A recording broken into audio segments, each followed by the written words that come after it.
Many nights we pray with no proof anyone could hear. In our hearts a hope for some we barely understood. Now we are not afraid, although we know there's much to fear. We were moving mountains long before we...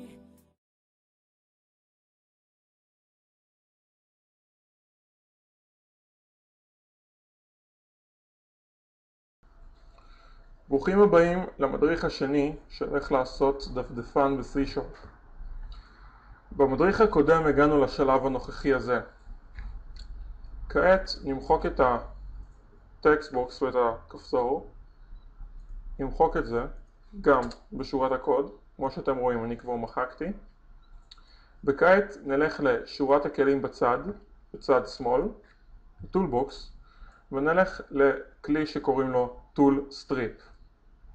נגרור את הכלי לתוך הפורום שלנו ונראה שקיבלנו מעין מעטפה.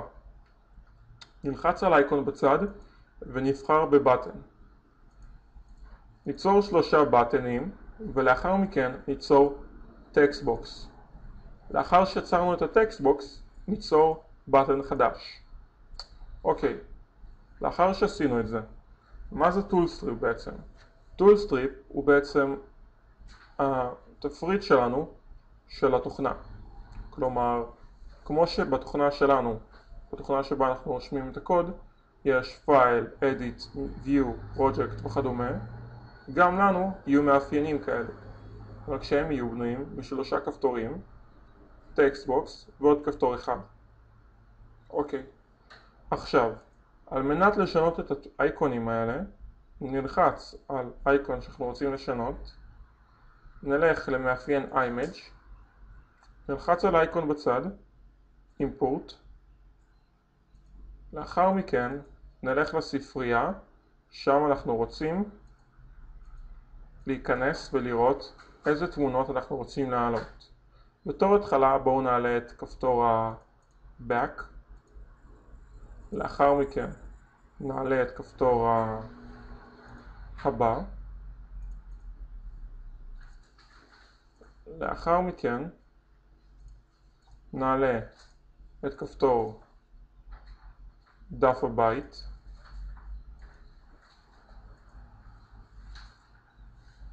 כפתור האישור.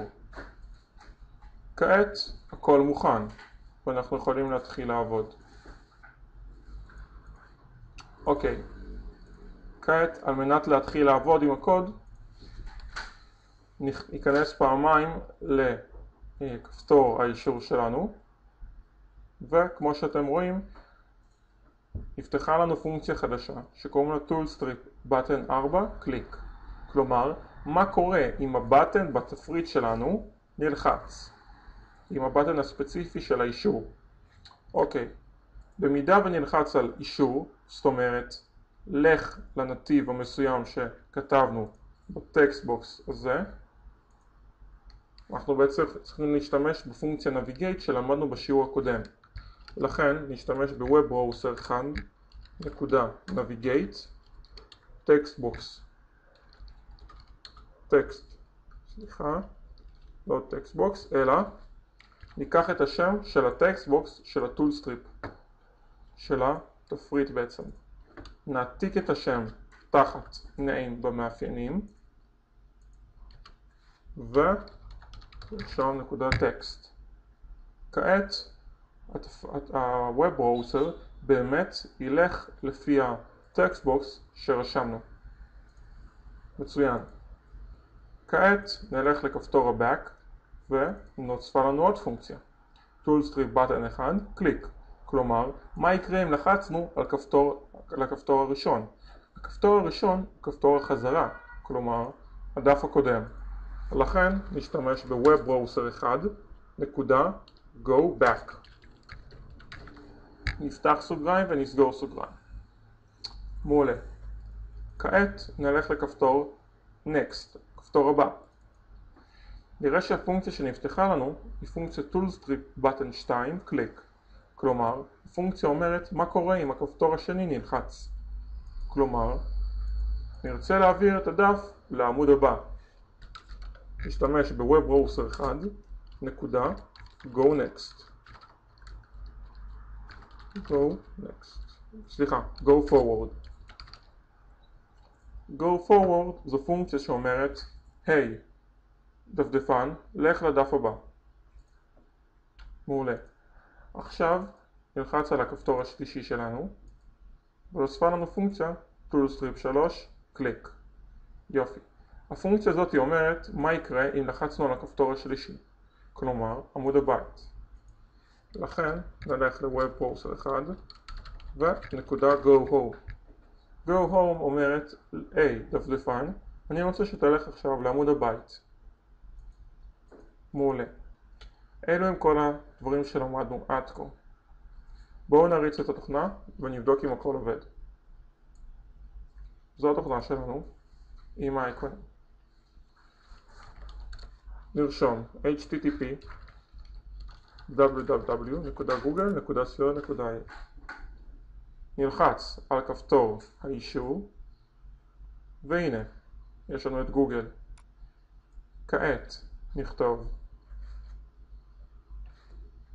ניכנס לוואלה,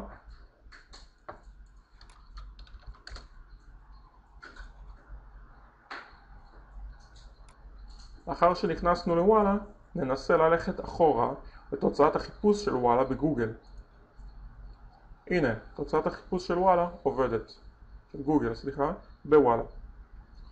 כעת ננסה ללכת לעמוד הבא, כלומר לוואלה. מצוין, זה עובד. כעת נלך לעמוד הבית. עמוד הבית נמצא כברירת מחדל על אתר שקוראים לו MSN. MSN הוא אתר שנועד בעצם כברירת מחדל לכלל משתמשי אינטרנט אקספלורר. הדבר קורה בגלל שזו הברירת מחדל. על מנת לשנות את ברירת המחדל נעבור על זה בשיעור הבא. מקווה שהבנתם הכל, שנהנתם, ונתראה בשיעור הבא.